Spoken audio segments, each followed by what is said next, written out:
Parmi les aménagements cyclables proposés par le département, missionnés par la ville de Privas et rendus publics il y a quelques mois, figurait le double sens cyclable du boulevard du lycée.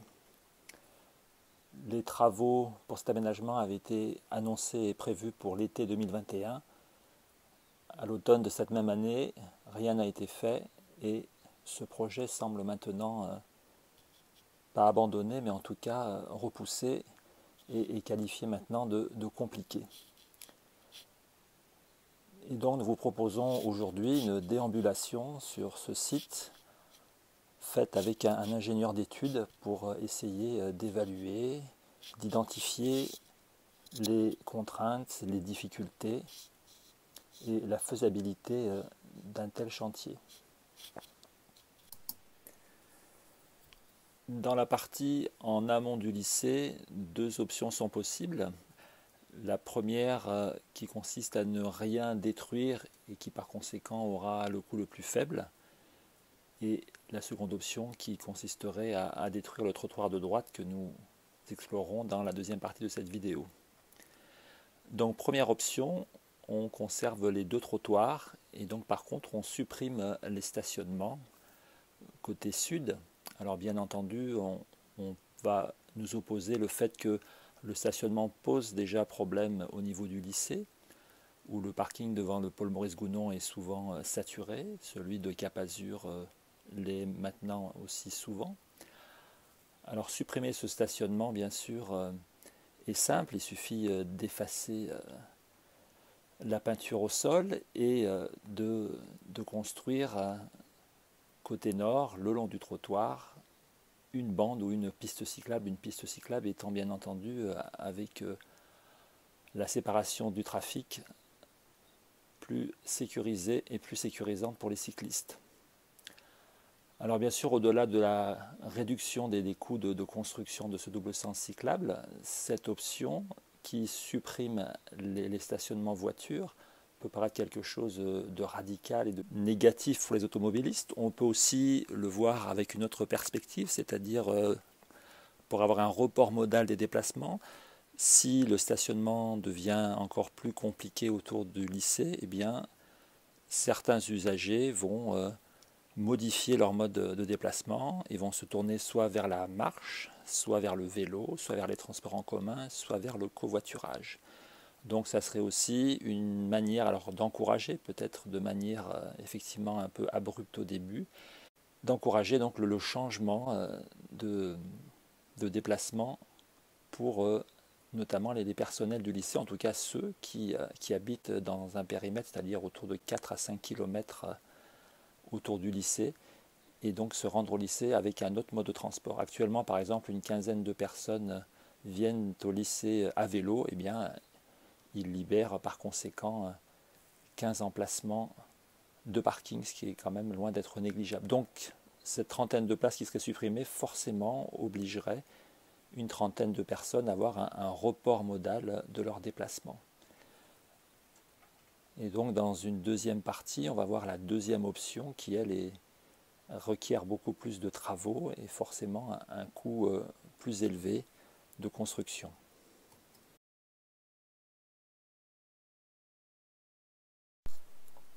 Ce double sens cyclable commencerait après l'entrée sur la droite vers le théâtre, puisque jusqu'à cet endroit-là, le boulevard du lycée est à double sens.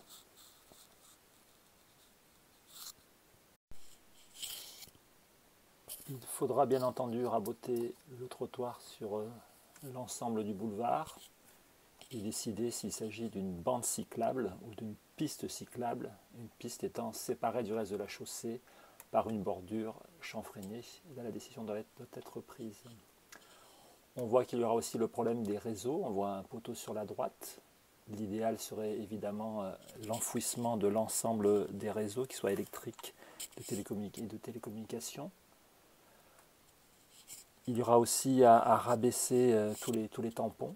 Il faut donc mesurer la profondeur des réseaux pour voir si cela est faisable et dans quelle mesure. On voit qu'à certains endroits aussi, on pourra peut-être gagner un peu sur le talus et peut-être devoir construire un muret de consolidation ou pas. On voit ici qu'un banc devra être enlevé. Donc de nombreux tampons tout le long du trottoir. Encore un autre poteau qui lui n'est pas gênant, mais s'il y a enfouissement des réseaux, effectivement, il disparaîtra. Et donc nous arrivons ici à un poste de gaz, donc qui pose le problème de la maintenance, c'est-à-dire que si on doit intervenir sur ce poste de gaz, eh bien ça veut dire une condamnation de la piste cyclable pendant l'intervention, ou alors la création, si c'est possible, d'un petit trottoir devant pour permettre aux intervenants de travailler sans interruption de la piste cyclable. Là, nous arrivons à l'escalier, où là, il va falloir conserver le trottoir pour que les piétons puissent traverser en face et laisser libre la piste cyclable pour la suite du parcours. Arrivé ensuite à un transformateur électrique ainsi qu'à un poste de gaz aussi, même problématique que pour le précédent, c'est-à-dire en cas d'intervention, eh bien, la piste cyclable serait condamnée et donc poserait problème. Ensuite, grande largeur avec ces îlots végétalisés qui ne le sont pas encore, qui permettent beaucoup de choses à cet endroit-là, et la première entrée d'une maison qui donne sur l'arrivée de la rampe de la piscine. Et là aussi, il faut un refuge pour que la voiture puisse sortir en toute sécurité à la fois sur la piste cyclable et sur la chaussée. Donc nous arrivons maintenant aux abords du lycée avec ce trottoir pas très large, ces plots en béton qui pour l'instant ne sont pas très utiles, avec des sorties maison piétons qu'il faudra bien sûr préserver et plusieurs sorties de voitures.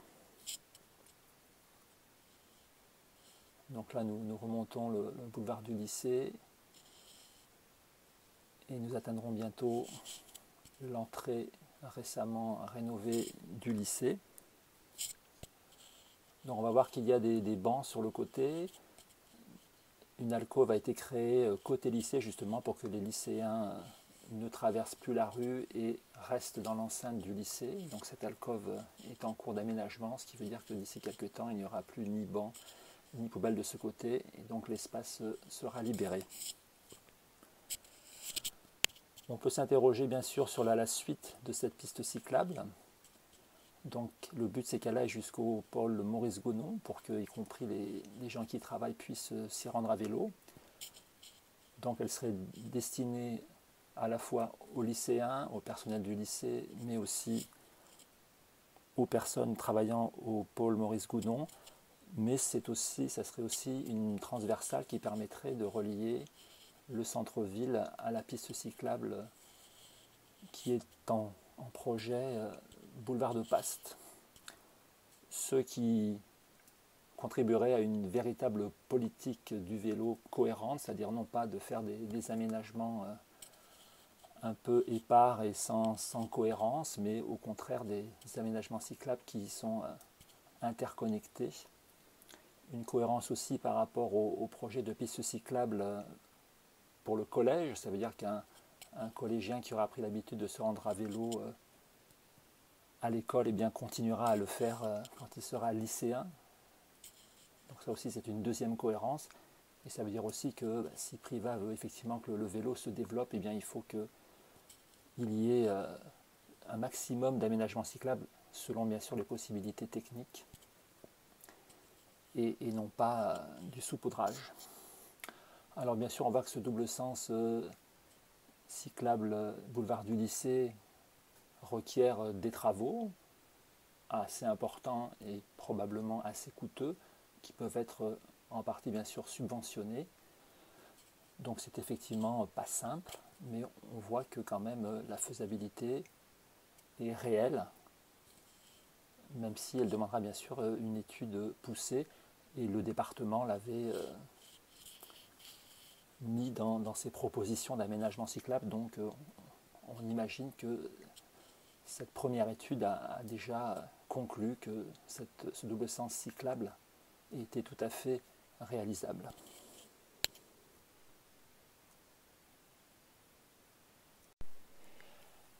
Un tel aménagement requiert donc une véritable volonté politique, des financements évidemment, et ça serait un signe fort envers à la fois la jeunesse de Deprivat, mais aussi l'ensemble de ses habitants, en traçant un axe en toute sécurité. Le but à rappeler, c'est que les cyclistes requièrent de la sécurité, être séparés du trafic quand cela est possible, ce qui n'est pas toujours le cas, et donc avoir des itinéraires qui soient en dehors des grands axes qui, eux, sont forcément fréquentés par les voitures.